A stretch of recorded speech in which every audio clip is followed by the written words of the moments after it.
Welcome, everyone. Thank you for joining us.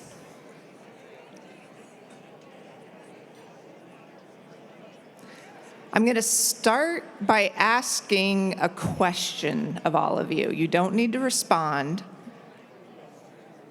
but I'm going to start with asking you, what were you doing in 2005? So just ponder for a moment.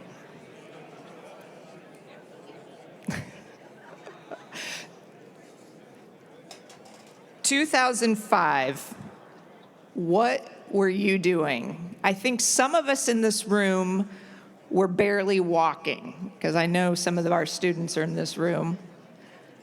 For others of us in 2005, you were probably loving life on your BlackBerry.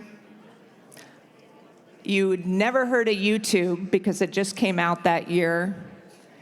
And for crazy entertainment, you were probably, well, maybe not probably, you were maybe watching Carrie Underwood win American Idol.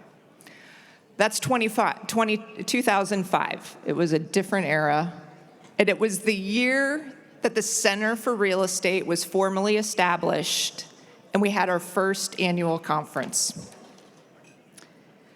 20 years ago, commercial real estate industry leaders understood that we needed to invest in our future. We are incredibly grateful for their vision and commitment to the Portland region. And so today what we're going to do is we're going to channel that spirit of those industry leaders, and that's going to be our energy today, investing in the future. I'm Alisa Pyszka. I'm the Executive Director of the Center for Real Estate, and I am thrilled to be with you today. But before we begin our program, I want to go through a few logistics with you all. For the brokers in the room, you have this QR code. So what we need you to do is use this to scan in for your credits. Any of you in the room who are thinking about a Master's of Science in Real Estate, or you know someone who's a great candidate, that's your QR code. We're going to have an info session with Dr. Julia Frabodi on April 23rd. And then what I want to do is recognize our sponsors. You all are incredible. Thank you so much. And you're going to hear me say it a lot because we genuinely appreciate you, because your investment in the Center for Real Estate is critical. We are 100% supported by private investment. So if you're a guest today of one of our fabulous sponsors, that third QR code is for you. If you're motivated today, if you're inspired, feel free to use that, because any amount is greatly appreciated. Thank you. Investing in our future. That is what each of you in this room is doing today. For 20 years, the center has been committed to developing the real estate industry pipeline through two different programs within the School of Business. First, we have our Master's of Science of Real Estate program that started as the Master's of Real Estate and Development. And we also have our undergraduate degree which is a minor in property management. I would not be doing my job if I didn't celebrate the outcomes of these programs. While it just began 4 years ago, under the leadership of Michael Havlik, our minor in property management program is now the second largest minor program within the School of Business, with about 150 students each year enrolling in this minor. You're wondering, why does that matter? Well, I think we all know within the commercial real estate industry, we are constantly struggling somehow to let people know that this is an amazing industry and a great career opportunity. So what we're accomplishing with this minor in property management is introducing a world of undergraduate students to this excellent industry. And you can see on this slide, not only are we attracting more students, they're incredibly diverse. And what I want to highlight, one specific stat, is 61% of our students right now within the minor of property management, 61%. They are the first ones in their family to be attending college. So your investment in the center and our academic excellence is changing the social mobility trajectory of these students. Our second program, the Master's of Science of Real Estate. This is a very different group of students. They're about 34 years old. Many of them are working professionals. They have families, balance between male and female, and they are driven. They are determined to change their career within commercial real estate, or they're pivoting. And so between their drive and the academic excellence of Dr. Julia Freibodi, these are the outcomes you're seeing in our MSRE. As you can see here is one indicator. They are achieving an average income increase of $35,000, which is almost a return on their tuition within 1 year. So while these numbers are impressive, I believe the students themselves are even more compelling, and we would like you to meet them. So first, what we're going to do is we're going to show you a brief video of our alumni so you can get to know them a bit. And then our board chair, Krista Bailey, is going to come up, and she is going to introduce 2 of our current MSRE students. So please watch and learn how you are shaping careers. My name is Alex Confer. I graduated with my MRED degree in June of 2023, and now I work for Umpqua Bank as an affordable housing lender. My name is John Schulte, graduated from the MRED program 2023, and now I am a financial analyst for the multifamily team over at CBRE. My name is Riley Henderson. I graduated in 2018. I am a commercial real estate broker at Capacity Commercial in Portland, focus on investment sales and development land sales, and I graduated with a master's degree in real estate development. I love the program. The education classes were a big component. I felt that was really a practical day-to-day advancement of my skills and my knowledge that I would be able to implement the next day back at work, whether that was in property management or later when I got into brokerage. The networking, the site tours, there's mentorships, all of that was really additive. That was sort of outside of the day-to-day classroom, but that was really probably where I found the most value of the program, and still have those relationships that I started in 2016 and 18 are now relationships that I still have to this day. I was in my final term of my finance bachelor's here at Portland State when I had a class taught by Dr. Freibodi. It was her real estate investments class, and she noticed that I had a knack for real estate investment, and she's the one who suggested to me that I should pursue the MRED degree. It seemed like I had a really strong interest in commercial real estate, and she wanted to see me explore that. It was the first real estate class that I took. He kind of showed me the possibilities of commercial over just my small thinking of residential, and it really inspired me. He told me about the program and got me really excited about it, so thank you to Cliff Hockley. It was here in the master's program. I know the master's program does have a little bit of a premium on tuition, and that was definitely a pain point I considered when I was thinking about pursuing the master's degree. But after being awarded the scholarships that I received, the math started to pencil, as we say. Not just the program, but everything here at Portland State. The connections to local business partners is completely invaluable to your development in your career. It's a really small industry, and knowing the people within it and getting to see familiar faces and having a sense of familiarity really gives a lot of confidence to be able to go talk to everybody in a pretty frightening industry. It can seem scary until it's not. I've been privileged and fortunate to do a number of transactions with people that I went in the program with. That's very fun and fulfilling. I've also seen my peers that have gone through the tracks with me either before or after in the program advance in their career. It's not simply just educational learning. I learned how to network and then got the opportunity to network here, and that's actually how I got my job at CBRE. And it just showed me the power of communication and just knowing folks within the industry.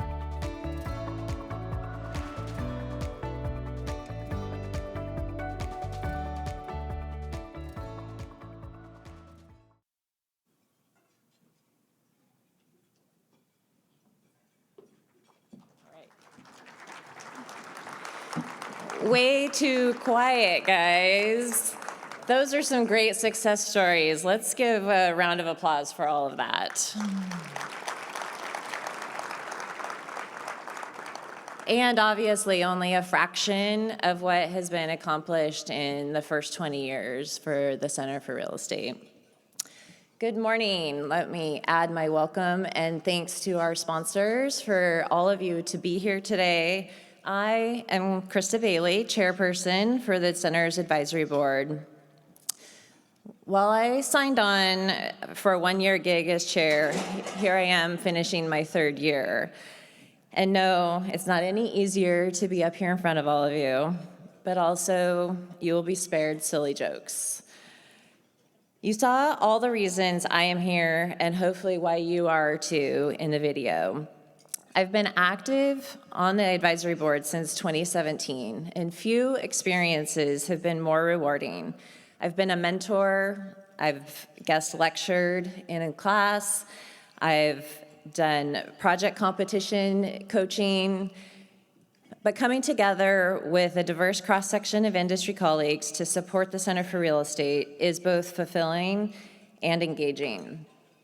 We get to experience firsthand the enthusiasm of students looking to advance their lives and careers through real estate, while also supporting and strategizing with the center and the School of Business around challenges and changes in the industry and the market.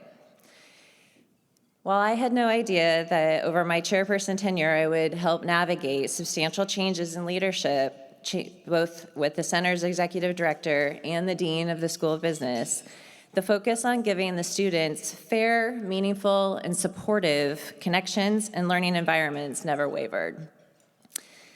The center is positioned to sustain student experience and empowerment for another 20 years with our support. Your financial contribution will never be rejected, but these students also need professional interactions. So my plea is to get involved, make yourself available. And no, advisory board membership is not required for you to do that. It is my absolute pleasure to introduce two students who reaffirm why I love being involved and why I'm so optimistic about the future. Hannah Matthew had Pacific Northwest connections, but found her way to real estate after a chance conversation with a Center Advisory Board member at a dinner last summer. Within weeks, she enrolled in the program and fully committed herself to the industry.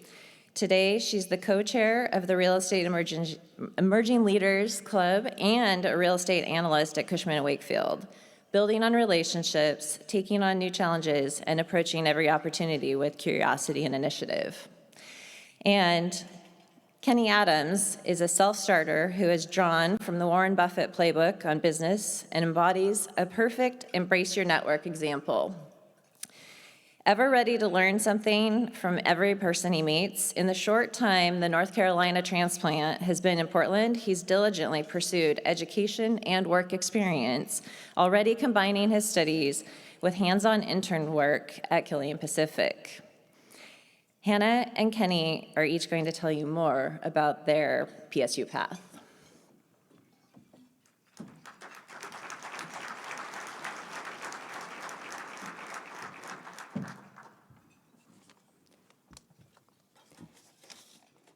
Good morning, everyone. My name is Hannah Matthew, and it's an honor to be here with all of you today.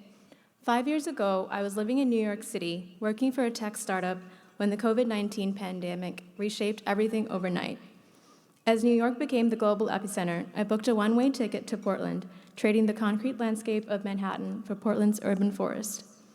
We built our startup to a successful exit, reaching our dream of being acquired by a tech company out of San Francisco. However, I was laid off just a few months later. I went from a career high to a career low in a matter of months. In that season of uncertainty, I set a new goal, to run 1,000 miles through Portland in 2024. Along the way, I didn't just see streets and buildings.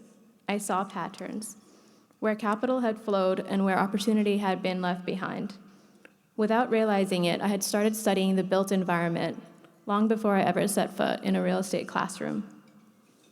A chance encounter at a dinner with a former board member of the Center for Real Estate encouraged me to enroll in the master's program at PSU. Through the MSRE program, the students build technical skills in real estate finance, valuation, development, and law. At Cushman & Wakefield, I apply those skills daily, supporting brokers with strategic consulting projects to help shape the next iteration of this city.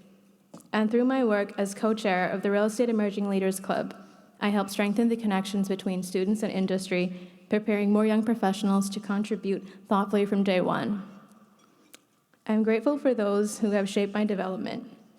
To Alisa Pyszka, Dr. Julia Freebody, and Megan Ann for expanding my understanding of what it means to lead thoughtfully in this industry. To Matt Rissy, Banner Bank, for his unwavering support throughout the program and for being a sounding board for my bigger goals. And to Matt Johnson, Cushman & Wakefield, for believing in my potential from the beginning and encouraging me to keep raising the bar. And to all of you here today, thank you. You aren't just investing in education, you're investing in students like my classmates and I, who are ready to step up to the responsibility ahead. We are here not just to earn our degree, but to learn the business, serve our communities, and help lead Portland into its next chapter. I'm proud to be part of this work and proud to be building my career here. And this year I've set a new goal to meet with one commercial real estate professional each week to keep learning and grow into the kind of resource that Portland needs. If you see me after this, I'd love to connect and hear about your journey too. Thank you.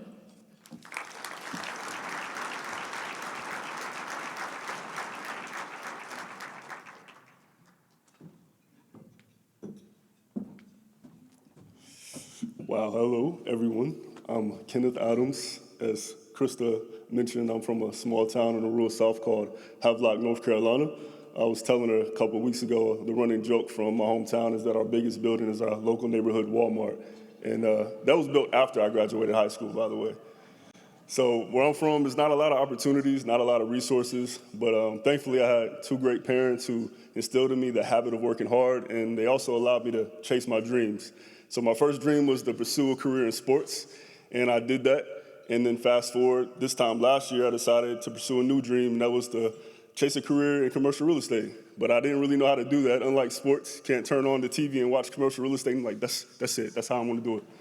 So thankfully, I ran into an old friend that I went to church with named Torrey Campbell. He worked at Prosper Portland and MISO, and he connected me with a few people after I told him my intentions of what I wanted to do. And one of those gentlemen, his name was Carl. He introduced me to a couple more people. I met with Carly Harrison at Abina Vision Trust, and I also got to meet with Nate McCoy at NAMAC, CEO of NAMAC. And Carly told me about the MSRE program and the benefits and what it did for her. And Nate introduced me to Lauren, who I can't see because it's dark, but I know she's here.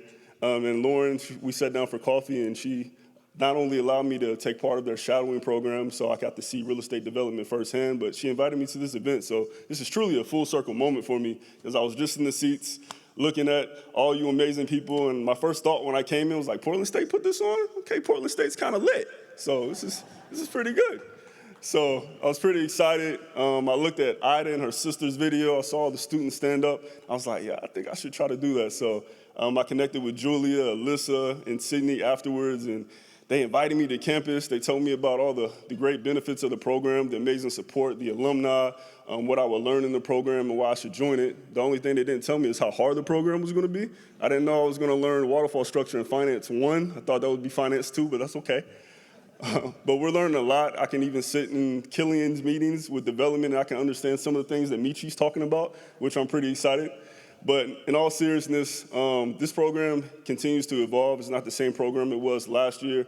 Alyssa, Julia, Megan, they put so much into the curriculum, they put so much into the students, and it's bringing us a lot of value. And we're becoming not only prepared to be professionals at some of these amazing companies that are here, but also to help bring change, to help move the industry forward. So very excited. I just want to personally thank you all for joining us, for supporting, not only with your money, but with your time. I know I've talked to many of you, and I just appreciate all the kind words and encouragement as I pursue my journey in real estate.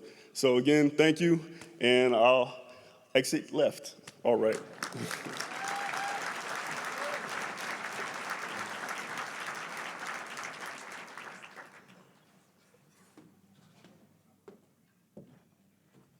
So I warned our keynote and panelists that they're going to kind of take over and win today. So good. Thank you so much, you all, both of you. Have I mentioned, probably not enough, that we are incredibly thankful for our sponsors. Again, we couldn't do this without you. So what we want to do is first recognize Our sponsors, they're on your table, but we have our gold sponsors, the Standard and Schnitzer Properties.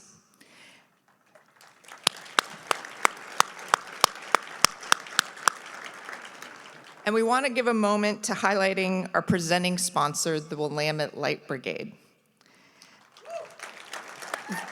Willamette Light Brigade is here on behalf of Killian Pacific. And because of their commitment to placemaking in all of their projects, Killian Pacific wants to give their time so that you can meet Alicia Sullivan, the executive director of the Willamette Light Brigade, and learn how they are investing in the future.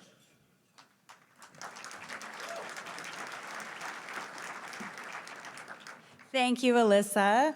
Good morning, everyone. Thanks for having us. We are so honored to get to be recognized as presenting sponsor this morning. I'm Alicia Sullivan. I'm the executive director of the Willamette Light Brigade. We are a nonprofit arts organization, and we've been around since the mid-'80s with a mission to light Portland's bridges and enhance the city's sense of civic pride in doing so. And I'll be honest, I started my role 7 years ago, and Portland had a lot of civic pride at that time. We were rolling in it, and now it's more relevant than ever before. So we're best known for producing the Portland Winter Light Festival, and I see a lot of friendly faces in the audience. Who here has been to the Light Festival? Yay. That's a number of you. That's good. That's good. It's in February, the worst time of year. So you can plan for next year. But we just celebrated our 10th anniversary this last February. We counted 253,000 people coming out to all of the locations. And all of those people are coming out in search of art and levity and creativity. And it's so incredibly impactful. While they're out, they go to businesses, they eat at restaurants, stop at bars, and fill downtown Portland with smiling faces. So what we know for an absolute fact is that there's a huge appetite here for this type of art and intervention, this type of event, and the tech-based art specifically that's on display through it. So we have a really big, ambitious plan, and we want to light all of Portland's bridges in dynamic, artist-led, color-changing light. So how would it feel to see all of Portland's bridges lit up in the new WNBA colors? How would it feel to talk to your investors and future residents and say, we have one of the largest public art installations on the West Coast down at the waterfront? Those things really matter right now. And this is an ambitious vision, but it's also additive. We're not taking apart and rebuilding, we're just simply injecting allure into beloved landmarks. So with that in mind, we're gonna do something fun right now, and I think the house lights have already gone down, which is great. We're gonna make a little art installation together here this morning. So I wanna invite you to pull out your phone and find your flashlight. Mine's on the front. And turn on your flashlight and shine it up here. Ooh, wow. Oh, that's beautiful. Goodness. Okay, so we're going to make a wave of light together. We're going to make an art installation right here, right now. And we're going to do the baseball wave. So put it down, and then I'll drag my hands across, and you'll raise it. So we're going to ride this wave of light into the rest of the conversation and think about where we want to invest in our future. Okay? Let's do this.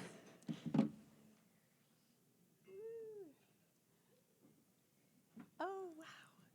Oh, it's beautiful. Okay, we'll go one more this way. Oh, it's beautiful. Wow. Thank you.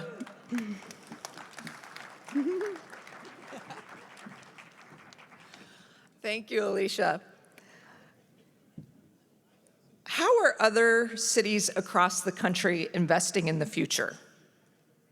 That is what we asked ourselves when we started planning for this conference almost a year ago.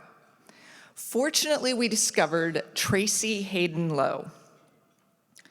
Tracy is a fellow with the Ann T. and Robert M. Bass Center for Transformative Placemaking at Brookings Metro. There, she integrates her interests in commercial real estate, infrastructure, racial justice, and governance. We are so pleased that she is here with us this morning to share her insights and provoke ideas that will lead into our panel of local leaders that are going to follow Tracy's presentation. Welcome, Tracy.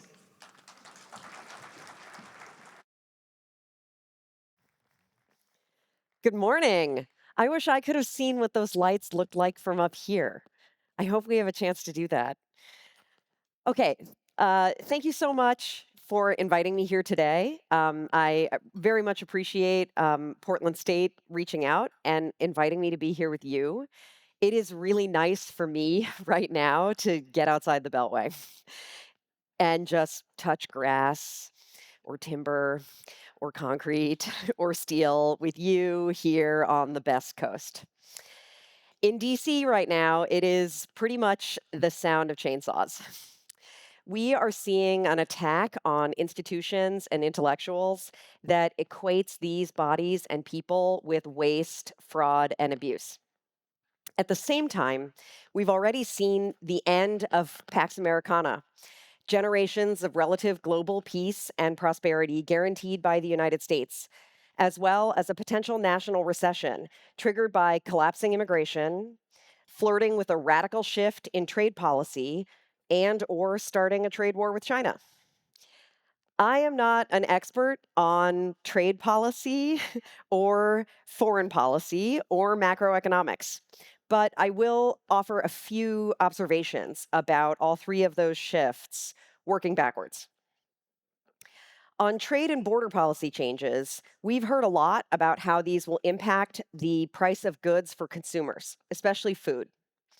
But the impacts for real estate will also be far reaching because they directly impact hard costs, which include construction labor and materials, and are 50 to 70% of the typical multifamily construction project budget. Increased costs for steel and timber directly relate to the bottom line, but the labor story is more varied.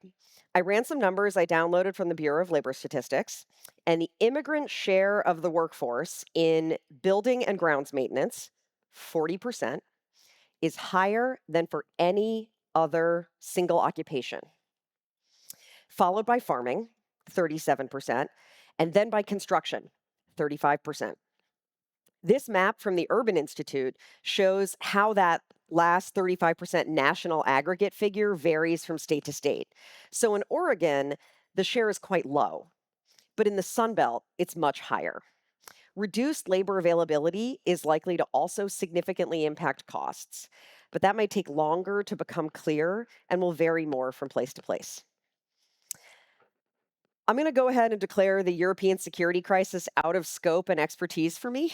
So that leaves attacks on intellectuals and institutions, and then I really will get to my actual talk.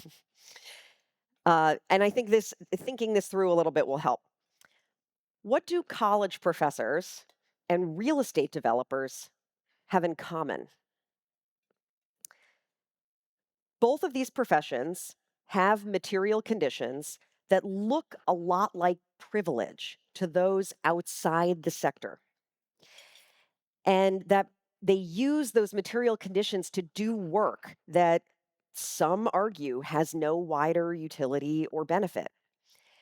And they are therefore under attack in a time of division and inequality. But these conditions are actually, on some level, necessary in order to do the work. And the work is useful. So, what I want to talk about today is if it might be possible to understand each other better and find new ways of working together. And I think we have to if we want to get anything done. Here's an overview of what I want to talk about today.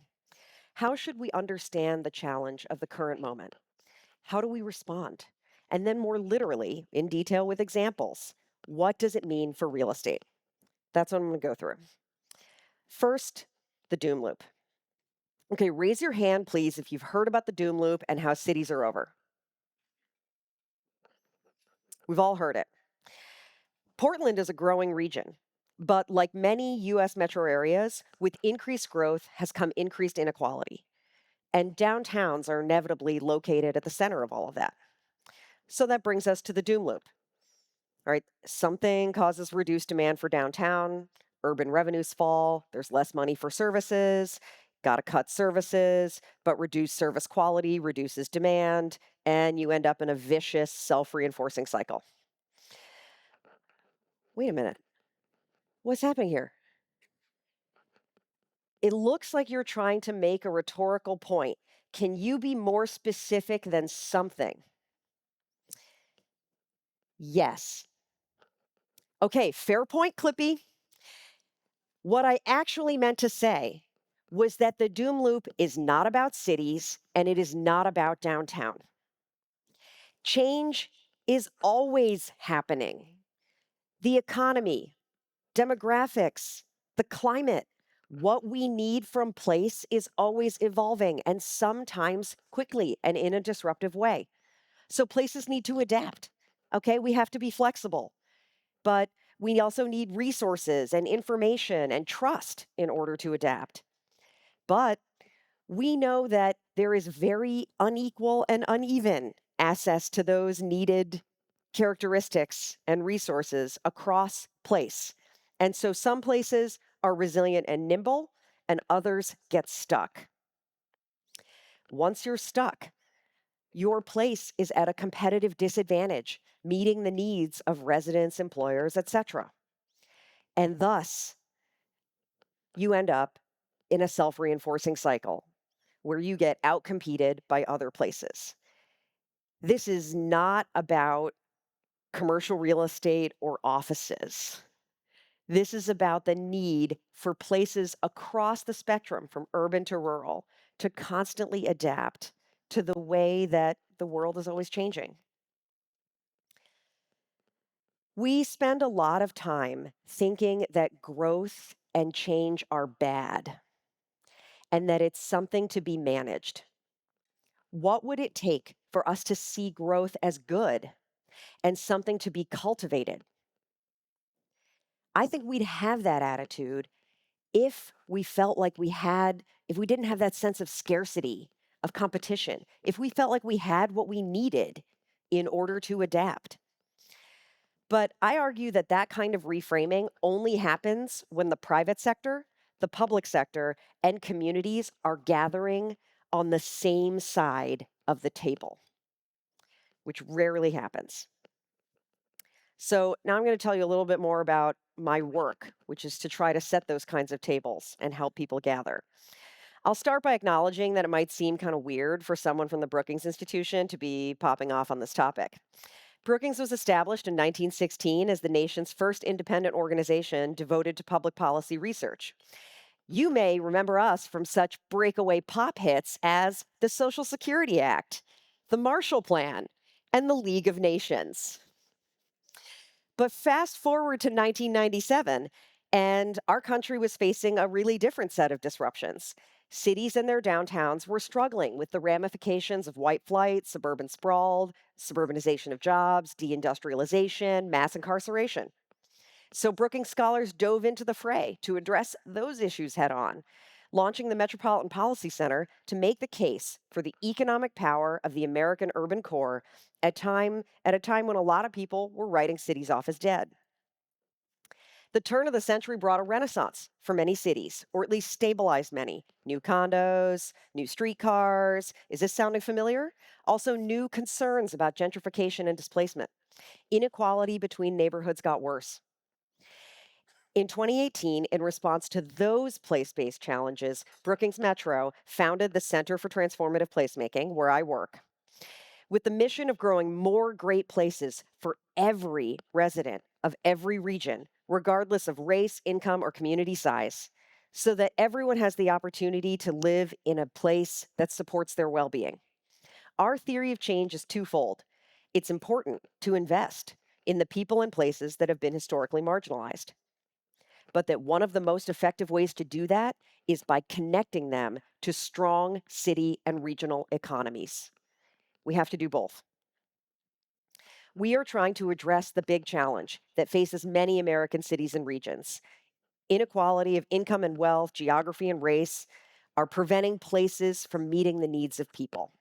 It's true in disinvested neighborhoods dealing with concentrated poverty and segregation, but it's also true in rural towns impacted by deindustrialization and depopulation, suburban communities grappling with aging infrastructure, and even asset-rich communities that are unaffordable to most residents and small businesses. Here I'm showing the example of Baltimore and how all these kinds of places converge in one metro area. But that's not just to say that inequality is hyperlocal.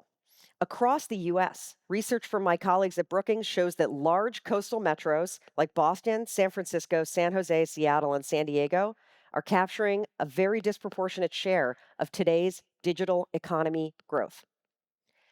Portland had zero growth in the innovation sector between 2005 and 2017.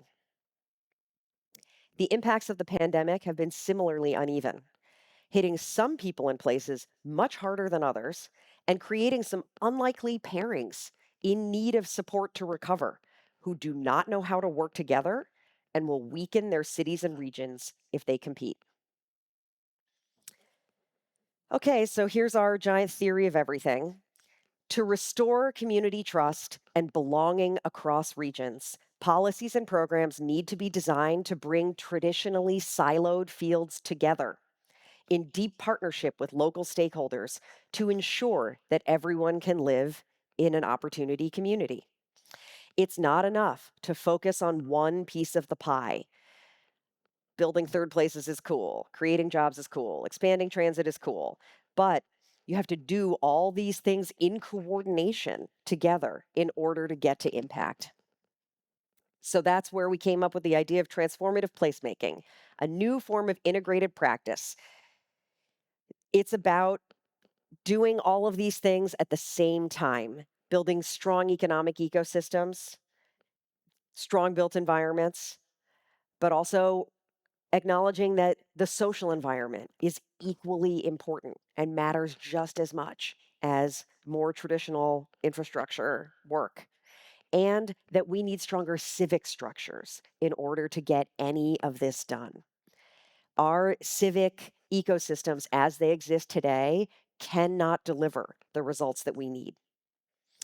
Okay, so that's enough theory, and now let's spend the rest of this talk looking at real estate pictures.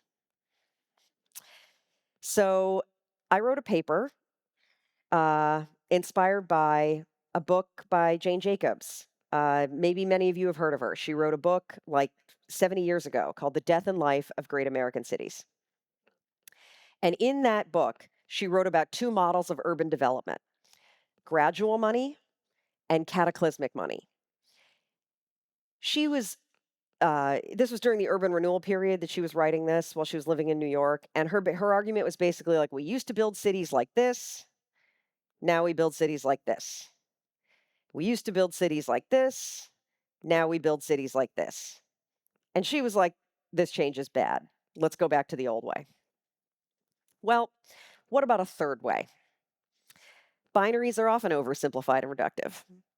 So in 2018, I did a research project with my mentor, Chris Lineberger, where we looked at a common problem that almost every US city has: large, often vacant clusters of parcels in or around downtowns. Parcels that were originally developed by gradual money pre-World War II, but then were forcibly cleared or abandoned during urban renewal, deindustrialization, and suburbanization. We looked at a set of 6 case studies of successful infill efforts in these areas. We found a set of 12 lessons, we wrote them up in a paper, but we synthesized them into this new third way that we call catalytic development. We rolled those 12 lessons up and tried to boil the ocean into 3 things. So 1, catalytic development begins with jobs, not real estate. People often conflate real estate development and economic development, but this is not a chicken-egg situation. Moving major amounts of capital has to have an economic purpose behind it related to productivity. That is some kind of jobs. 2, it's actually not enough even to have a lot of money. It has to be the right kind of money. Patient equity is the difference between cataclysmic and catalytic. And while patient equity may be mocked in investor circles as dumb equity, we found that by being patient, the investors in our case studies ended up enjoying dramatic returns. And finally, what do I mean by integrated here on this slide? These case studies were mixed use, of course, but they were also integrated horizontally across many parcels, not all of which were totally contiguous. So there was a huge placemaking component to the effort. And they were integrated vertically, undertaken by full-service real estate development entities that combine the traditionally siloed and specialized roles in real estate to achieve new innovations and synergies. Smells like transformative placemaking. Plenty more in the paper if you want to read more, but I actually didn't come here to talk about what catalytic development can achieve. I came here to talk to you about what these developers told me they regretted. Every catalytic developer we spoke to regretted that their projects were not more inclusive. So in this paper, we argue that many in real estate are inclusion curious, but that there are 3 reasons why that interest does not translate into action. First, developers need more specific knowledge to confidently commit to investments in inclusion within a given project, including quantifying baseline conditions, defining what inclusion is, and IDing strategies that would actually be responsive to those conditions and definitions that are financially feasible. At the same time, advocates need more knowledge about developer capabilities and the innovative models that are already out there and quarterbacking and strategy at the neighborhood level. Second, the public sector needs to play more of a leadership role in reframing inclusive development to reshape the incentives that developers and community groups are responding to with their actions, especially to encourage more long-term thinking about change. And third and finally, we should acknowledge that real estate development is a high risk and high cost effort. And that if we posit that solving for feasibility is solely the role of the developer, then we are choosing the limitations of their capabilities for all of us. So, what does inclusive catalytic development look like? Once again, 6 case studies. I'm not here to dwell on regrets. I want to devote the rest of this time to telling you things that I'm hopeful about. So I'm not going to read these slides out loud to you. I'm showing you some chunks of the paper, and I'm going to show you 6 ways that our approach to real estate development could change, sharing real signs of the progress out there from 6 real estate projects. Okay, so first, I have heard many great community benefits agreement stories. But I argue that only lawyers win when we cling to transactional approaches. I may just be tremendously naive to have a dream of an America where lawyers get paid less, but hear me out. Okay, in New York, the city recently adopted a requirement that every large development project or rezoning complete a racial equity report as part of the review process they undergo. And at first, that might sound incredibly transactional. Here we are layering a process in a process. But here's how it works. The city invested in a citywide fair housing plan called Where We Live NYC. It's full of data and strategies about reducing segregation and increasing opportunity. Then the city created a citywide database, the Equitable Development Data Explorer, to make it super easy to access neighborhood level information about baseline conditions, including displacement risk. To complete a racial equity report, developers simply reference the database and the Fair Housing Plan, noting the neighborhood level information that is the context for their project, and then provide a narrative about how their project relates to implementing the Fair Housing Plan. A racial equity report can be 1 page long. And even at that short, there is power in the requirement. Not because people are going to read these things, because no one needs one more thing to read, but because the act of having to write it flows upstream, causing developers to shape their projects so that they will have something to say, something constructive to say when it comes to the Fair Housing Plan. And it disrupts the usual NIMBY dynamic by operating on a definitive and shared set of facts that are not framed as negotiable and speak to publicly affirmed citywide and neighborhood level priorities. Choices that the city has already made about what is more important. Because you can't do it all in every project. We are in the process of studying this new requirement to better understand if and how it is changing development in New York City. And I know I literally just said no one needs anything else to read, but if you're interested in this example, you can find out more about it in the report I show here on the right. Okay, I said I was going to show you 6 things. Here's number 2 out of 6. Let's think bigger about timing.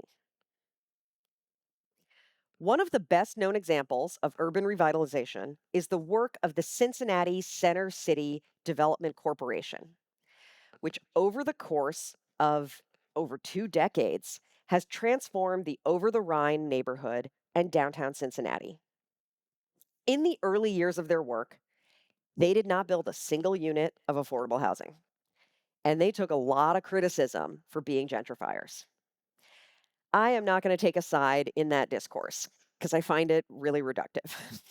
I want to talk about something else that 3CDC does. All of their storefront tenants, and they have hundreds of them, get the same lease.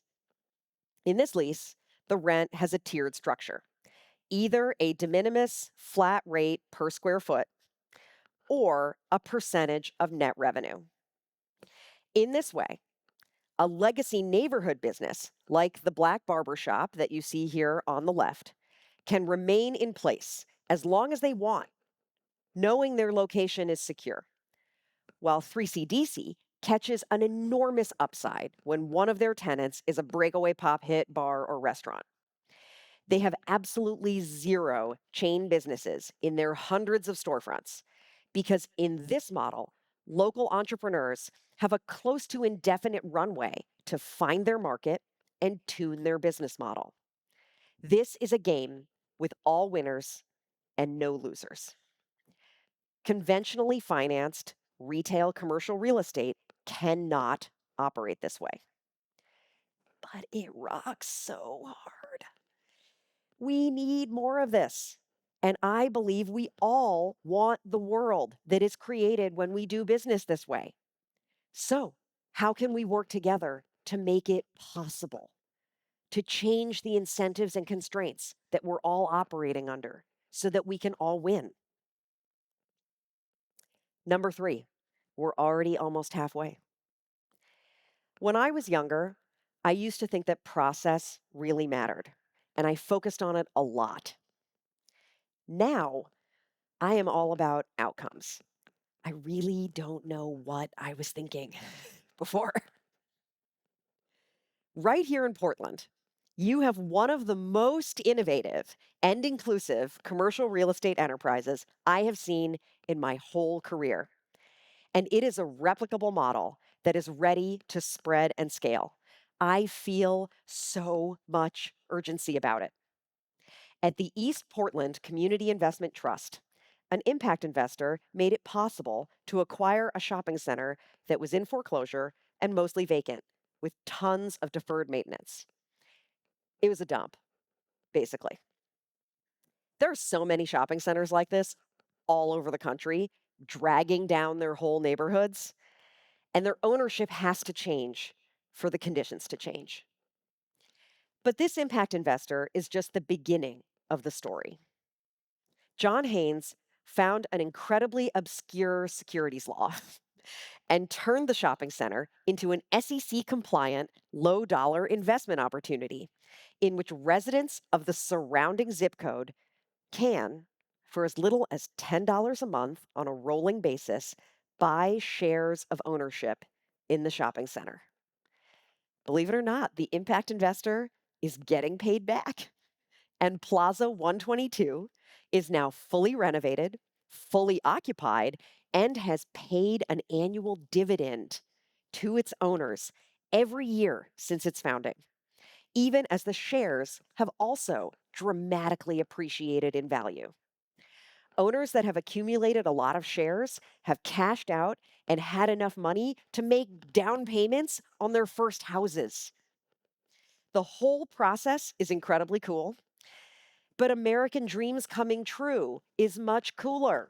And get this, John's survey data shows that Plaza 122 investors vote at much higher rates than they did before becoming investors. There's an outcome for you. I think we have someone from the East Portland CIT here today. Olena, are you here?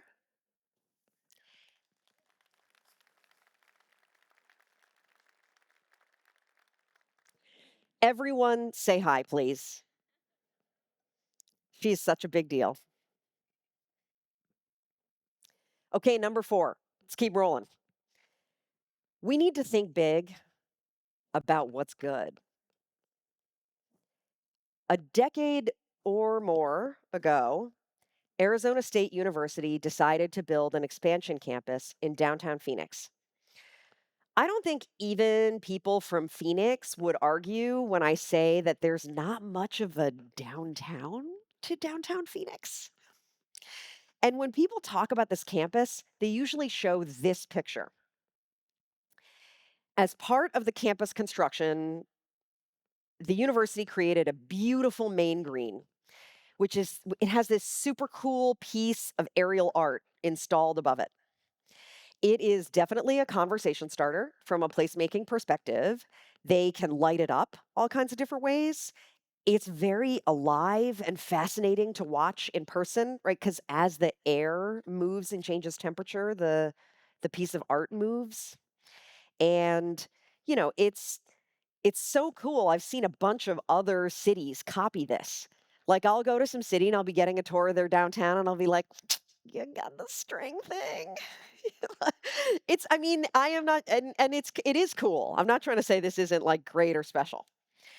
It's just that there are other aspects of the ASU presence in downtown Phoenix that are even more special. The university was very strategic about moving whole programs into the downtown campus. And the whole city is the graduate students' classroom. The law students provide a free legal clinic for those who can't afford private advice or representation. The journalism students have a newspaper that covers local and state happenings at a time when local news is harder to find than ever in most places. The students at the School of Social Work train at the hospital, where they provide a free program counseling families when a child is sick or injured. The students benefit, the city benefits. That's also true of this piece of art.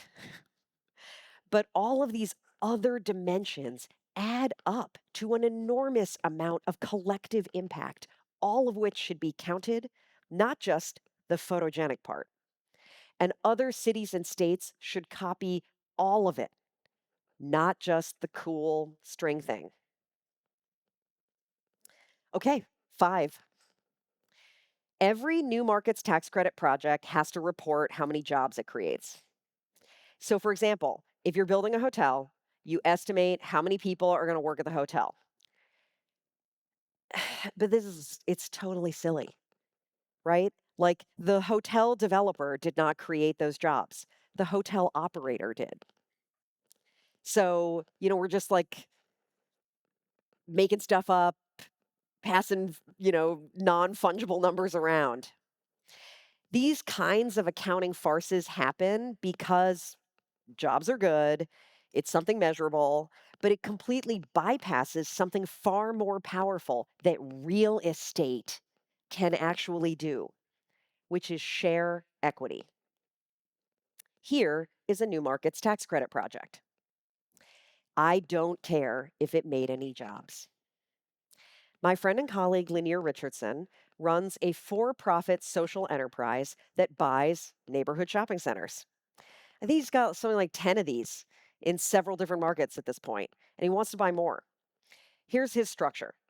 For a given shopping center, Lanier is the general partner who makes the decisions and does the work because he actually knows what he's doing.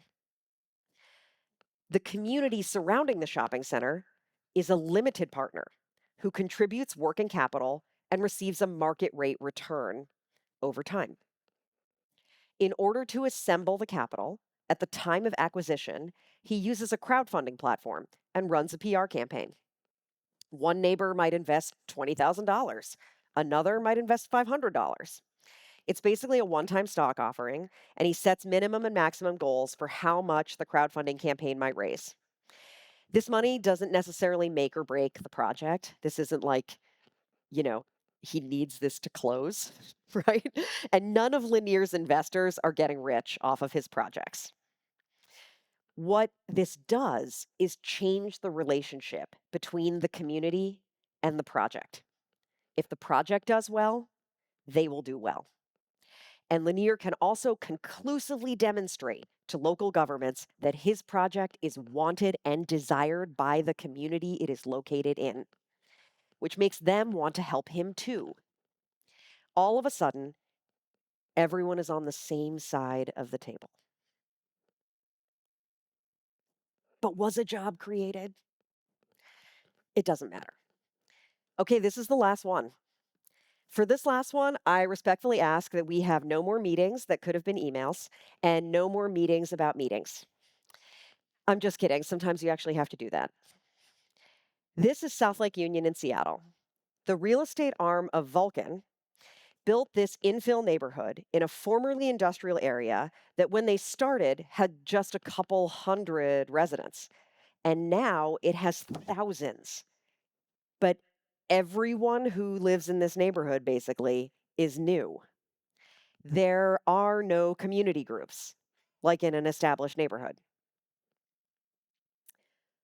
Vulcan was politically savvy, but also transparent and accountable in how they went about building local civic capacity. They invested financially in supporting the South Lake Union Community Council, where they have neighborhood-wide elections with surprisingly high rates of participation to elect a board. There are local business owners, students, seniors, and yes, Vulcan employees over the years serving side by side on this thing, doing all kinds of local planning and development efforts. Now, you can see here that they are the City of Seattle's designated neighborhood leadership organization. And the way that Seattle engages with neighborhood groups has been changing in large part because of concerns about how these kinds of hyperlocal groups are easily subject to elite capture and becoming shell companies for process abuse. I've heard plenty of people have bad experiences with these kinds of groups and demand that they be abolished. The problem is that the alternative isn't no groups. It's even more elite capture, right? Like a group that is like one guy with a bunch of sock puppets. What we need is ways to make these groups even more transparent and inclusive and accountable. We need more of this, not less. And that's an area in which I hope to do future research. These 6 lessons came from 6 case studies that you can read about. Not that anyone needs anything else to read. And they highlight the role of individual developers and local communities in innovating in real estate. But I also think the federal government could play a really useful role here. And just yesterday, Lanier and I published a new proposal for how to fix opportunity zones and empower low-income communities. I hope you'll check it out.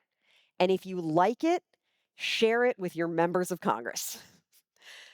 But now let's pivot the conversation to Portland and talk less about what's happening elsewhere and more about what's happening here.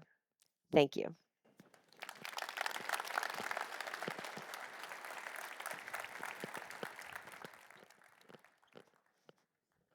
Thank you so much, Tracy, for inspiring thoughts on how to invest in our future. So now, as Tracy said, let's talk about Portland. So with us is the fabulous Candace Beakey with the Portland Business Journal. And our panelists can join us, come on stage, as Candace leads us through a conversation of how we're gonna start investing in the future. And as our panelists are coming up, I just want to note, towards the end of the discussion, we're going to throw up a QR code. Well, it'll show up, and we're not going to throw it up. There'll be a QR code up here, and you can submit questions, and we'll feed them to Candace, and she'll incorporate those into her Q&A. So thank you all. That was great, Tracy. Thank you. Joining me on stage, hello, everyone. You remember Alicia? We also have Dr. Ann Cudd, president of Portland State University.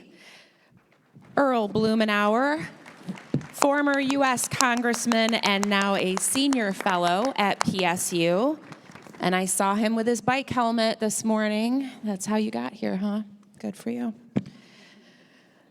And we also have Winta Johannes, executive director of Albina Vision Trust. Welcome, everyone. So we're going to start out with the elephant in the room. I want to honor the theme of our event today, which is investing in our future. But I have to first acknowledge, when it comes to the funding to invest, this is a time of uncertainty for our community and many others. How can we focus on investing in the future when we have urgent issues right now demanding our attention and our money, and budget deficits everywhere we turn? Earl, I'm going to start with you because I think you have some experience with budgetary deficits and challenges. What are your thoughts? And then I'll open it up to the group. Well, thank you. I really appreciated Tracy's presentation. I feel like my life was passing in front of my eyes with her examples. Cincinnati, we had a guy named John Schneider in Cincinnati bring over 500 people here to look at what we had done, and he was willed into existence the Cincinnati streetcar against opposition politically and their crazy state legislature and one of my congressional colleagues who opposed it. And now that streetcar is a feature of Over the Rhine, and helps keep major businesses functioning in downtown Cincinnati. And there are a number of examples that we could have thrown out. I think part of the problem here is recognizing what we've got. We've got the bones of recovery. Next week, 2 weeks from now, I'm bringing Rip Rapson to Portland, who was one of the main architects of the Detroit recovery. He's president of the Kresge Foundation. He's former chief of staff for Mayor Don Frazier in Minneapolis. And they put together a plan. And if you look at it, I left the book at my table. Kresge has a 30-year history of investing in Detroit. And you will see a number of those items were modeled after what we did here in Portland. The revitalization of downtown, even a streetcar line, the urban university, land use, for heaven's sakes. So I hope that we're going to reflect on what we've got here, that we don't have to chase the ephemeral federal investment. These are things that are under our control. I mean, one of the reasons I accepted an invitation to work at Portland State rather than working on my golf game or making money lobbying is because I think these are the elements that are going to spur the Portland comeback, which is already occurring. And I'll I'll shut up here. I can go on at great length in terms of riffing off of what Tracy did and what happened in those other communities that we've got experience with. We've got huge problems downtown, trust me. My son's business, the joinery, was trashed and he's struggling to stay in business, but he's chosen to invest here. And we are seeing it. We've got a city government that has, I think, real opportunity. The county is working with us. We were down with the state yesterday in terms of investment. We've got the pieces here if we're focused and build on our strengths. A half a mile from some of the areas that are sort of bombed out, you will see some of the strongest neighborhoods anywhere in America. It's time for us to build on it, and with transformational projects. Any ideas? I think we're well on our way, and we know what to do. Thank you. Other thoughts on how we focus on the future and also deal with what's going on today? I'll bite. So certainly at Portland State, we are facing a lot of what I would say short-term financial challenges, but we are really focusing on the future. And I can tell you that the faculty, staff, and students at Portland State really want to start focusing on the future. We're going to get past these short-term challenges. We're going to have to make adjustments here and there. They won't necessarily be easy or pleasant. But to pick up on something that Tracy was saying at the very beginning, we need to learn how to be more flexible and adaptive so that we're building for the future workforce needs and the future needs of our students. Some of the things that we're doing, we're engaging some great building projects. We just finished the Vernier Science Center, which is an incredible building.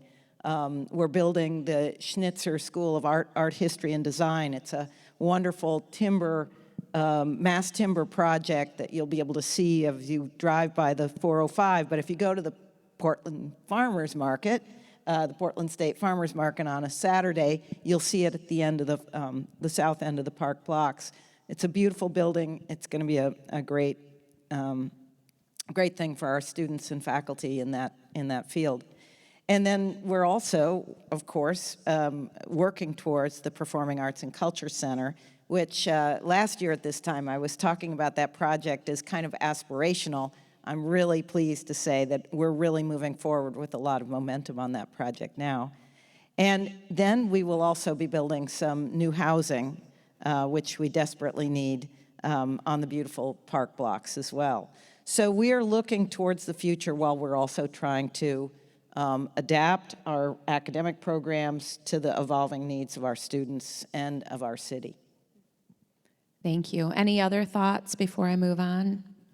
Yeah, just a quick one here. You know, one of the things that I appreciate, especially hearing from Congressman Blumenauer here about the time in which Portland made these great investments, is that we have a sort of revisionist history about the conditions during which we made those investments, right? Our civic leaders didn't look around and say, everything is perfect and now is the time to invest for the next 50 years. It was actually quite the opposite. There were great challenges, but there was a commitment to Portland's future.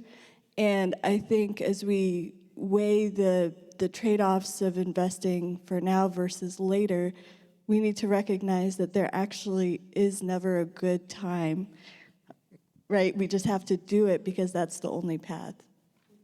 That's the advice someone gave me once about when to have children.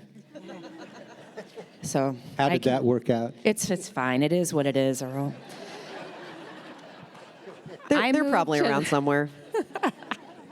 I moved to the Pacific Northwest 4 years ago myself, and in the time I've been here, I've heard the phrase Portland resilience. So how is our city demonstrating resilience, and how does that set us up for future success? Anne, as the newest Portland resident on the panel, Why don't you tell us what you see, and then I'll open it up to the group. Yeah, so I arrived here a little less than 2 years ago, and I came because this is such a beautiful city. You know, on days like today, yesterday, and the last couple of days, the blue sky and the white mountains, the white volcanic mountains that you can see throughout Portland, I mean, you can't lose with this place. So even though there are also many challenges with people on the street who are, you know, in tough straits, with, you know, many businesses shut down, retail stores, you know, lagging behind and suffering from those things. Nonetheless, this city is, you know, primed for development, for opportunity, and I just see so much in the future. But Portland State and you know, and this program, the Masters in Real Estate programs, I think are really speaking to the resilience of the city. We are looking to what's the future, building the future workforce, trying to set people up with the right kinds of skills. It was delightful to hear from the students here about how they feel like this program is really developing the skills that they need to envision a future Portland that is economically strong, socially strong, equitable, and really great once again. So I have nothing but optimism about that. Alicia, I'd love to hear from you on this. Artists by nature, I think, have to demonstrate resilience. Tell us a little bit about what you see. Absolutely. Yeah, most people who go into the field of art are not expecting immediately to make it big. And our artist community reflects so much depth of resilience here. They put together things with very little resources. They bring their communities together to help with projects. And I think that we see that in various other ways in Portland as well. There's such an identity around being creatives here.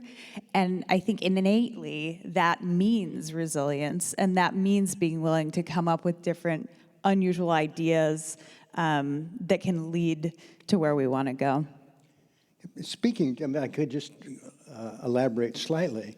There are a number of things that I was proud of that we enacted, the recent legislation in terms of the economic recovery, COVID crisis. One of the things that I'm most proud of, and it wasn't the biggest number, but it was the Restaurants Recovery Act. We were able to have 100,000 grants around the country to independent restaurants, tasting rooms, catering, that provided a foundation for many immigrants, women-owned businesses, the anchor of neighborhoods. And that's part of our strength here. In the terms of the food scene, you can't open a New York Times newspaper without looking at the Portland food scene, linking the people who grow it to the people who prove it, and these bring people into the downtown. The artistic community, things that Ann could brag on for an hour about some of those amazing performances that take place at Portland State. And this brings people in, provides money and movement. These are things that are our strengths that aren't dependent on what happens in Washington, D.C. These are things that we control. They add life and vitality to the downtown, and we've got a track record with some amazing, creative, entrepreneurial folks that are involved. And I think it's important to play to those strengths. A large number of James Beard finalists, more than Seattle. Food being the cornerstone of the James Beard Public Market, which is a very exciting downtown development well on its way. I agree. Other thoughts on Portland's resilience? Yeah, I think the greatest test of our resilience is going to be our ability to scale, right? We have this great DIY culture that extends beyond the arts and culture scene. It's how I would describe the way Portlanders show up for each other, right? Businesses are charitable, neighbors take good care of each other. All of that is part of the ethos of Portland, where we struggle is taking that sort of DIY ethos and scaling it to meet the level of need in our community. And that is ultimately, I think, going to be what defines how resilient we are. Winta, when you say DIY, do you see us also being collaborative, or do you see Portlanders just, I'm going to do it myself, my way? I think we're good at collaborating in small groups, right? This is the scale part that we struggle with. We're good at collaborating with our chosen tribes, right, in whatever kind of work we do, but translating it to exist at the city level or the regional or state level is really where we start to lose that kind of connective tissue, I think. How do we take that culture of care that we have among one another and take it up a step to be reflected in our statewide economy and our regional landscape and more? And make the tent bigger, get more people under. Any other thoughts on Portland resilience or the value of resilience for future success? Okay, Winta, I'm going to pick on you because we have a lot of positive developments going on that the Portland Business Journal is writing about often, but Albina Vision Trust is one of the most interesting right now, and you've had a lot of success.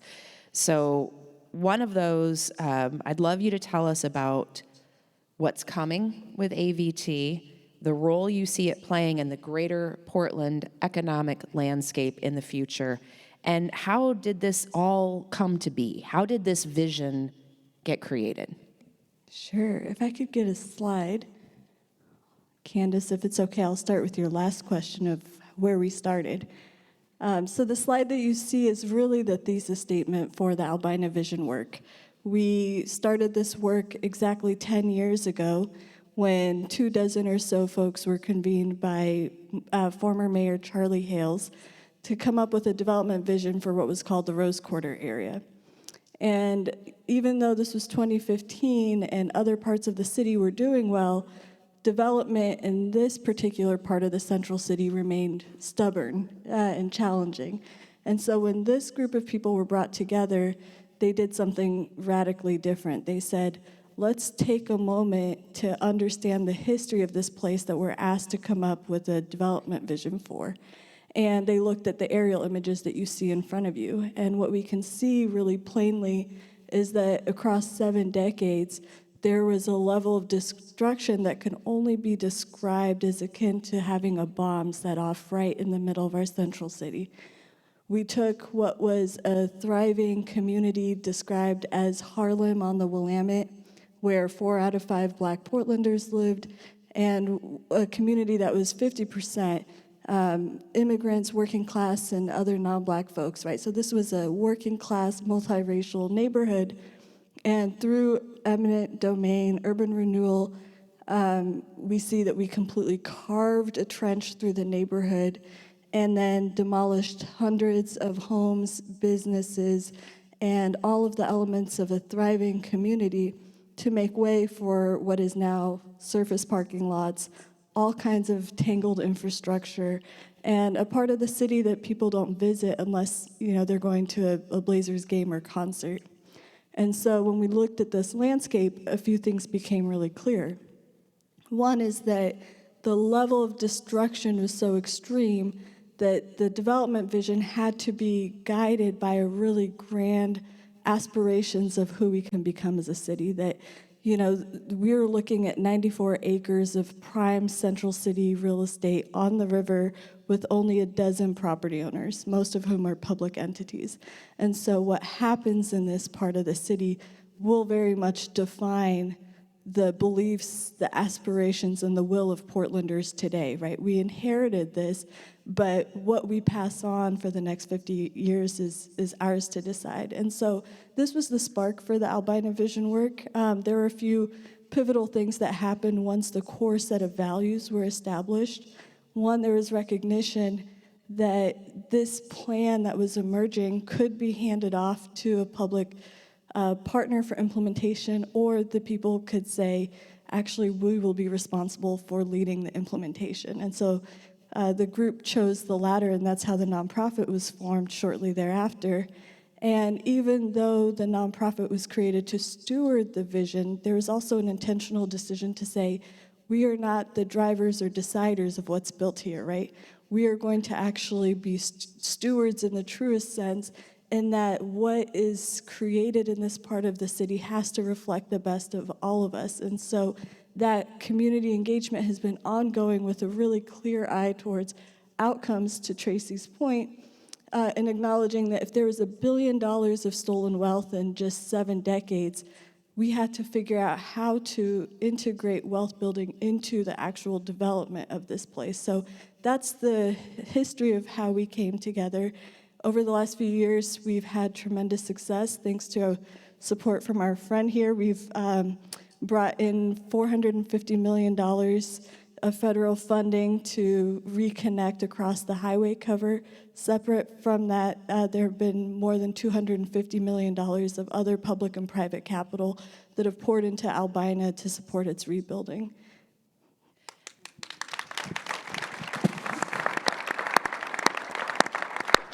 Winta, how far back did the conception of this idea go? When did this start? Well, the start of the Albina vision was 10 years ago, but people have been dreaming and planning about the future of this neighborhood for 40, 50 plus years, right? And, you know, the impact of this work ultimately has to be to reconcile a core issue that Portland and many other cities have struggled with. Even the times that we look at as sort of the golden times of economic development or of real estate activity, where by other metrics we would say our city is growing, has felt to many in our communities that actually was the time that our city was dying, right? So 2015 is sort of this golden era, but at the same time, that was the time that Black Portlanders had growing disparities across every single metric: homeownership, wealth, personal wealth, education outcomes. And so our work is really to bring those two truths together, that growth is good, we should cultivate it, and the benefit of that growth should be shared more equitably for the resilience of our entire city and region. Can you tell us a little bit about what's next? What's coming? What should we expect?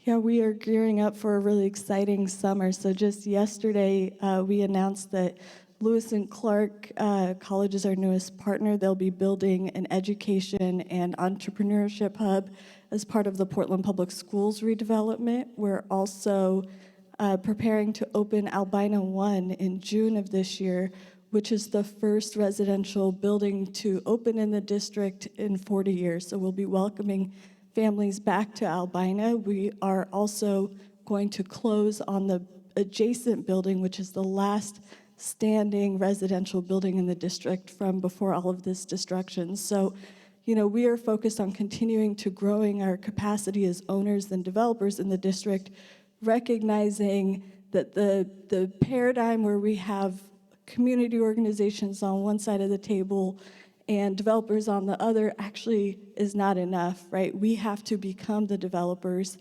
and we will still need a lot of partnership with our local development community, with the public sector, with other institutional partners and more. Was this idea instantly accepted and championed by all partners involved? I assume so. Isn't that always? No. No. What's the saying about success has lots of fathers, but the opposite does not. You know, when I think about the early days of the Albina vision work, we were met with a lot of resistance. And, you know, what's interesting to me is that the value that was most debated was not the restorative justice part of this, right? The value that was most debated was our commitment to being intentionally remarkable. There were a lot of questions about whether or not that aligned with Portland's brand, and whether this thinking was too big, and whether it was possible for us to have aspirations of building a city within a city in this way. And so no, it took a lot of time, but there were also core groups of people who instantly believed that it was worth fighting for creating a neighborhood that reflected the best of our Portland values. And, you know, those who were inspired just continue to grow, and the momentum of our work is really reflective of the fact that the Albina Vision at its core is a civic engagement project, right? Absolutely, it's about real estate, but it's fundamentally about shaping our identity as a city over the next 50 years. And there have been plenty of people who, you know, have been willing to stand up and say, yes, we think that's worth building. Candace, can I jump in here? I want to just really highlight one of the things that Winta said about resilience and how important equity and reparative justice in this case is to resilience. So you can see from those pictures, I'm looking at the slide still. I guess you're not looking at the slide, you're looking at me. But the inequity, the injustice has created a city that, a part of a city that is just not resilient, is really struggling. And the importance of, I think, equity to resilience can't be understated. And that's what also really brought me to Portland State, is its emphasis on social mobility. You saw those statistics about the masters in real estate, how 61% of the students in the program are first-generation students. This is the way that we build a strong city. This is the way we build a resilient city, is through making sure that the economic development of the city really reaches out to everyone, and in a very civically minded way, so in a very democratic way. We really need more democracy to have more resilience. I'm just going to chime in really quick here and first just say how inspired I am by everyone on this panel, and how struck I am by, like, this. What this framing is really about is distinguishing scarcity from a material reality versus scarcity as a state of mind. Everyone has something that they need. And if we are like, I can't hear about what you need because I haven't dealt with my need yet, then that creates the conditions of fragility, the opposite of resilience. When people can come together and say, even if they don't agree, if they can even just say, I'm comfortable being here, your need being met does not mean that mine won't be. Maybe there's a way we can work together and partially meet both needs, etc. That's a mindset shift that gets big things done. The history of Portland is tied up with real estate development, for better or worse, for 175 years. Winta's talking about what I think is the single most transformational example. But you don't have to look very far. In terms of Portland State is 18% of the downtown. There are about 20,000 people a week who are on that campus. And you've heard about some of these programs that are transformational. Go across the river to OMSI. There's 17 acres that's going to be transformed there. The Art Museum, and we've got these pieces in place that we can build upon, capitalize, market. We just need to get some points on the board. And all of these are an opportunity to change the perception, I would say, of some of the national investors. But we've got some examples here that are going to make a difference and that we can largely do ourselves. I love that you brought up investment. Winta's vision and the Albina neighborhood success is an example of dreaming big, working together, accomplishing that. We can do hard things. We have lots of projects right now that come to mind, we've written about at Portland Business Journal, all of which will require that, dreaming big and working together and not being worried that if I meet your need, then my project might not go forward. but they all need investment. They all need us to be an inviting place for investment, and right now we're struggling.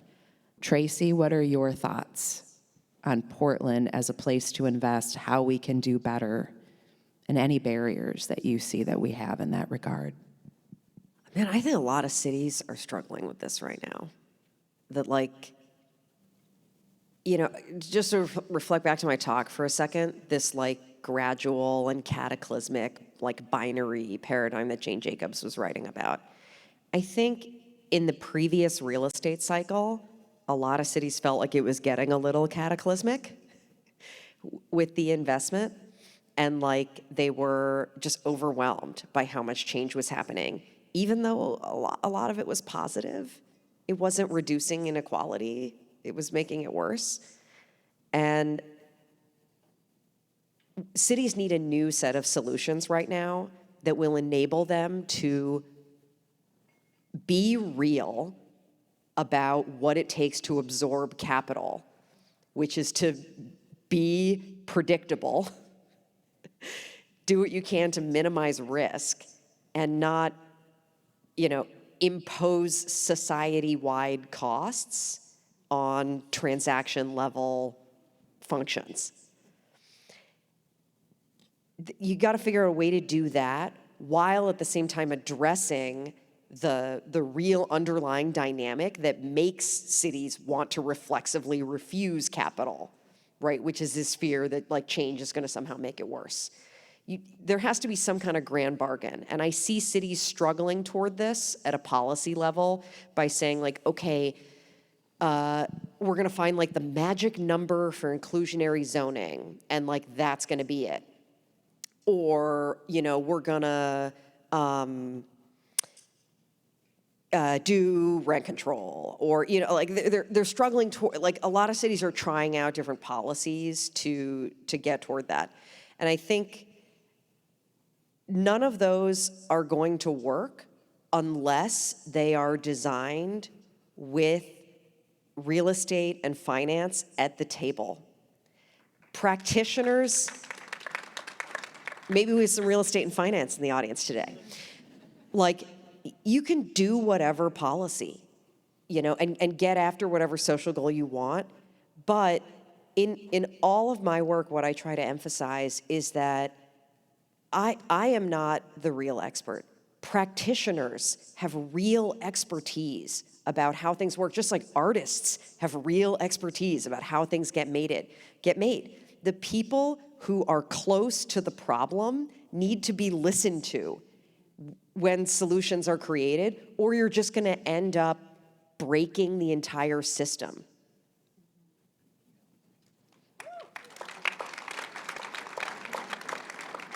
Any other thoughts on how Portland can be an inviting place for investment?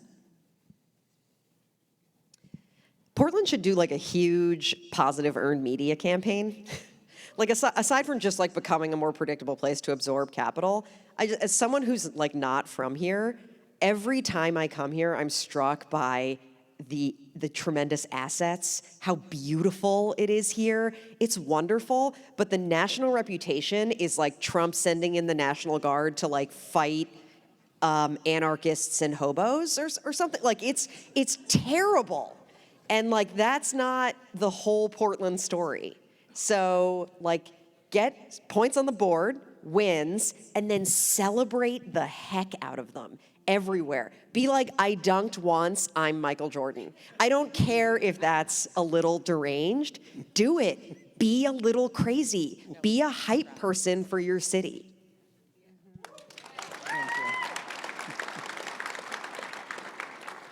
So I'll bring this back around to an earlier point I made. Is Portland unified to do the hard things we need to do? Are we on the same page, singing from the same hymnal, rowing in the same direction?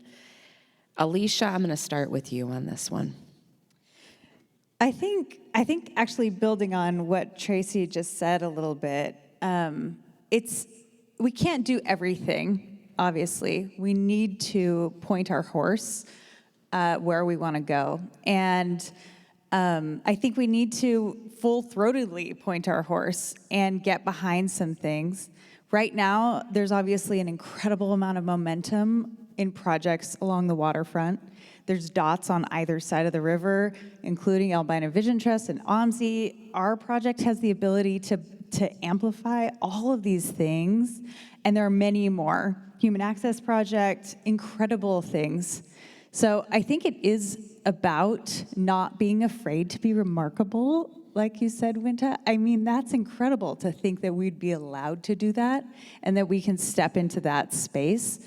But I think we just need to hop on the momentum that already exists and continue to amplify, because that is celebrating our wins. And it's leaning on the things that we have done well in the past at times, innovative things, placemaking, and highlighting the beauty here and our most precious resource of the river. Other thoughts on if we're all rowing in the same direction? Are we unified? Well, I think we are in terms of the need to address the near-term crises. But beyond that, I think we are struggling defining where we're going to go. And we end up in a lot of processes where we are in violent agreement with each other about our values, and then we lose each other on the implementation. And so I think the most important thing we can do to get to alignment is actually to act, to Earl's comment here, to get points on the board, that if all of us are taking action, that that constellation of forward momentum is what builds alignment. It's not talking about, thinking about, meeting about, doing the thing.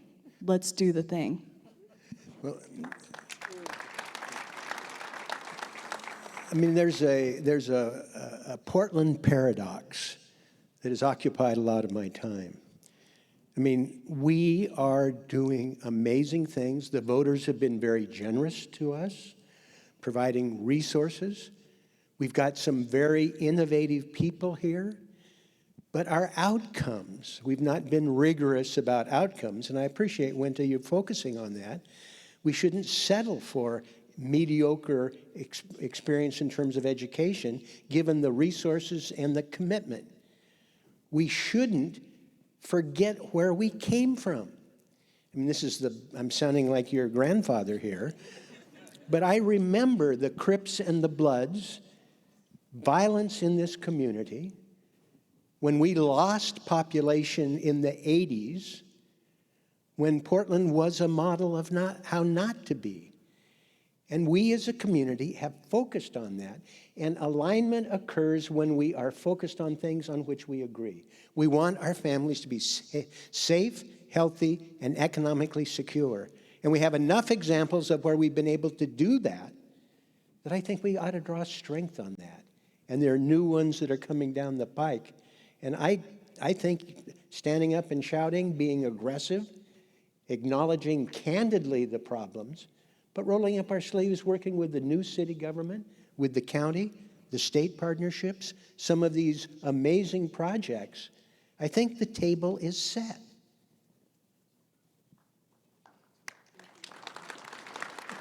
I'm going to close my last question with action. What are the concrete actions we need to take? And I'd love to hear from everyone. So I'll go in alphabetical order, starting with Earl, then Anne, Tracy, Alicia, and Winta will have the last word. Well, I think people have heard enough from me. I kind of spouted off a little bit, but I care about this. And I really think that we are better than people recognize. And I do think there's implementation opportunities. Anybody wants to talk later, I'll show you the books I didn't share and talk about things that we can do together. I think there are an opportunity here for us to grab the reins, and I appreciate what has happened here with this morning conference, that I can help us focus on those opportunities. Thank you. Anne, concrete action. Yeah, so I'm going to very selfishly and self-interestedly talk about Portland State and what we need from all of you and what we can do. So we have a bunch of great projects that I told you about. One of the key projects I think that's key to the future of downtown Portland is our Performing Arts and Culture Center. And we need support in the legislature for that bond bill that we've got going on. So if you're talking to your legislators, please give a plug for that. We also need to continue to grow and adapt, as I was saying, our academic programs to really meet the needs of the future. And that's what we're doing. That's our vision. We're working towards that. And in that regard, we also need a strong investment from the state. We need the state to step up. Right now, we're 44th in spending per capita on higher education. And what we need is to get at least to the middle. But I would like to aim higher than that. In any case, we need support from our legislature. We need to be able to reinvest in the programs. And then we need all of you to mentor our students and to send us more students. You know how great the Masters in Real Estate program is. We have a number of other great programs, but as far as championing PSU, I believe that's also a way to champion Portland. So thank you. Thank you. Tracy, what concrete action do you recommend? Look, this is actually for you guys, just to return to my earlier point about like proximity as a form of expertise, right? I am the least proximate of everyone in this room to like what's going on in this city. So you guys decide what to do. Generically, I'm super impressed at how crowded this room is today. 90% of life is showing up. So you guys are already at 90. Keep talking to each other, but don't wait till everyone agrees to do something. Do something now. Thank you. Alicia? Well, I think we need to work on supporting the things immediately that we do know work. Right now, our festivals and events are absolutely carrying foot traffic to downtown Portland. We need to get our might behind those things in the immediate to support them, make sure that they continue to exist and that we don't lose those things during this challenging time. And then in addition to that, at the same time, we need to decide that we want to be competitive and that we're going to try really hard and we're going to go for it. I think that's something we haven't always done. We've just kind of sat back and allowed things to happen here and expected the market to contort into shapes that fit what we want. But I think that we need to push harder and make ourselves more competitive. Winta. Thank you. You know, the Albina Vision Work is recognized now as the nation's largest restorative redevelopment project, and it's right here in our backyard. This cannot be the work of the Black community, and it's not, right? We have partnerships like the Blazers who demonstrate that this is citywide work, and we will need your time, talent, treasure as we start to define this relatively new field of restorative redevelopment. But outside of that, you know, I really appreciated in Tracy's presentation the examples of win-win scenarios, right, where we need to be more responsible for the outcomes in our community. And in each one of your individual projects, I think there's room to think more expansively about how to create more community-wide positive outcomes. And to me, that's the most important takeaway. Thank you. Thank you. We do have some questions from the audience, so I'll read these. I'm not candy crushing, I swear. Why not both? I am pretty good at it. It is my roller derby name. I'm going to start with this one. Why does the panel think that the Portland area's population growth and job growth has come to a halt in the last 5 years, unlike almost all Western cities?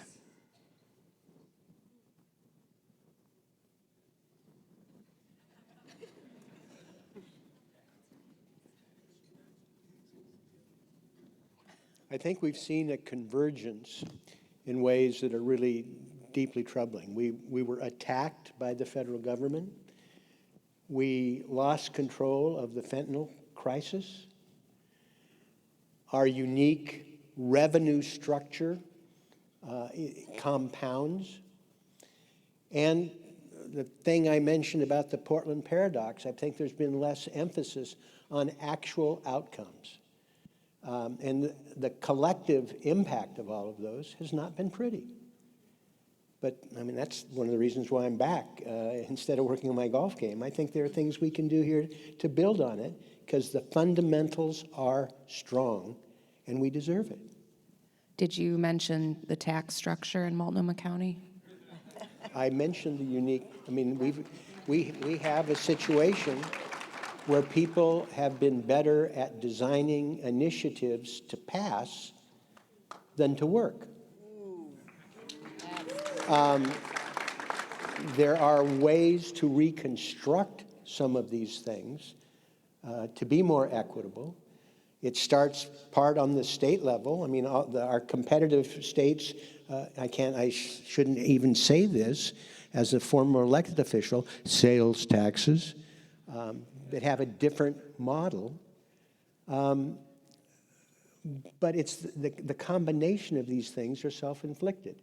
But as I said earlier, I think we've got people in local and state government, and here with the number of you served on the task force that the governor empowered and looking at these things, looking at the very real practical implications and seeing if there are ways that we can modify them. I think we can. Thank you. Other thoughts? You know, I think there's a kind of paradox about how caring individuals are in Portland. They care so much about each other that they don't come back to work after the pandemic, for example. I think that is one of the big problems, at least for PSU, is that we've came back so slowly from the pandemic and did not really help,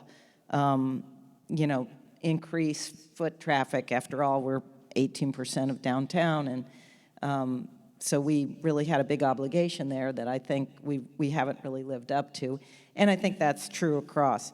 And it's because, well, we don't want to ask our employees or our students to, get on mass transit, come to work, pay for parking, things like that, when now we've proven that you can do the Zoom thing and so forth. But I think we have to just get over that. And we are trying to get over that now. And just bring people back. It's interesting, too, that the Chamber and Echo Northwest have said, to Tracy's point, a lot of Portlanders are believing our own bad press and not coming downtown like they used to. And that has a direct effect on restaurants and retail and safety. Winta, we have a question about the recent pullbacks of federal grants by the current administration. Will that affect AVT? Well, the specific funding impacts are yet to be seen. But I always remind people that, our work started under the first Trump administration, right, in 2016.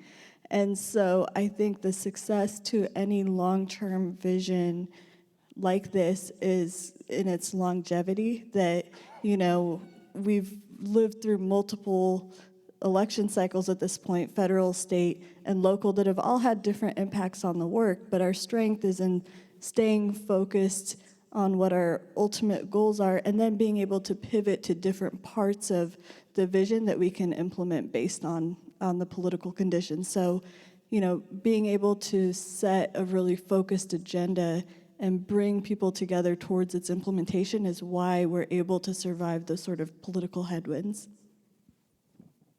Tracy, we have a question from your presentation. Can you explain the role of the civic structures that you referenced? Yeah, so super broadly, we need more of people getting outside their silos and sectors and talking to each other.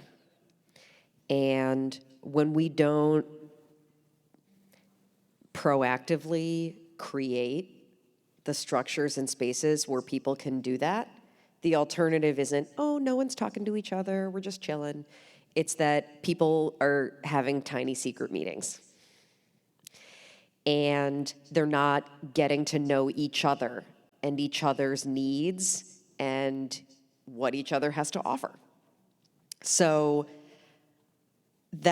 these civic structures they're about convening in order to share power, manage resources, solve problems. The economist Eleanor Ostrom called them messy forums, in which information is exchanged. It's not about building consensus, always. It's just about revealing more information. And what Ostrom found in her Nobel Prize-winning research is that when you create these forums, you actually get better governance outcomes, right? That like, even if it seems really messy and seems like more layers of overhead or whatever, that you actually end up with better outcomes, whether it's in policing, in terms of actual community safety outcomes, whether it's in terms of the price of water in water management systems. Right? She studied this idea of polycentric governance and these forums in a broad variety of contexts, and found that efficiencies are achieved by having more of these ways to get together and talk, even if it sounds like, the talking, it's a waste of time. It's it's because the choice is not between like more talking, less talking. It's who you're talking to and how much information is being shared and how much transparency and accountability there is. Thank you. Okay, final question. And this is for everyone who would like to weigh in. What's one thing our electeds and economic development practitioners can do or change in support of our region's bold efforts?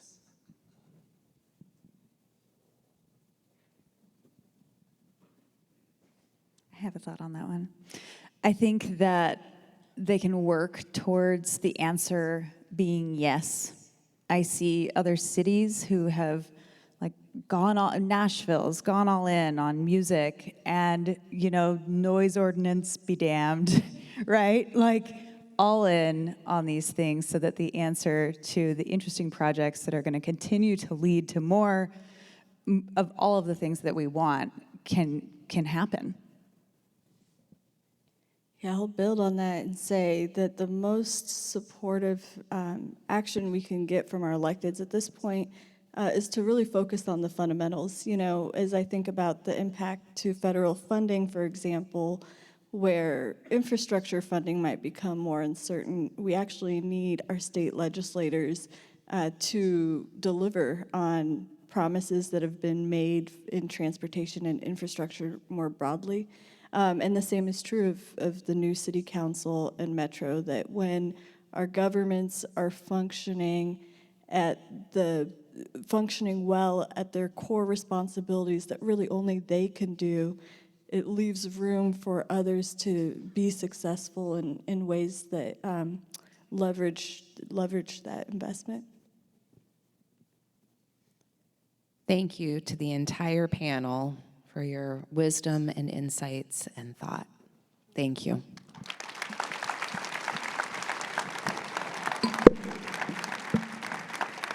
Yes, thank you so much. To close the event, I want to make one more final recognition. Each year, the center likes to recognize someone in the commercial real estate industry that has had a meaningful impact on the center, students, and industry. This year, our advisory board decided that the Leadership Award should go to the person that shared her smarts and strategic thinking with the center for numerous years. Her leadership as chair for the last 3 years established an incredible foundation and direction for our board and future. She made it seem effortless, but we know there was a lot of work going on in the background. We won't make her come up here, but we want to take the time to acknowledge her. Thank you, Krista Bailey.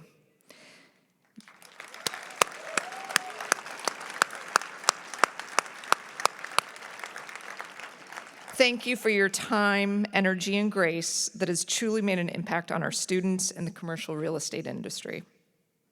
And on that positive note, I will close. Thank you for sharing your support, time, and investment and investing in our future.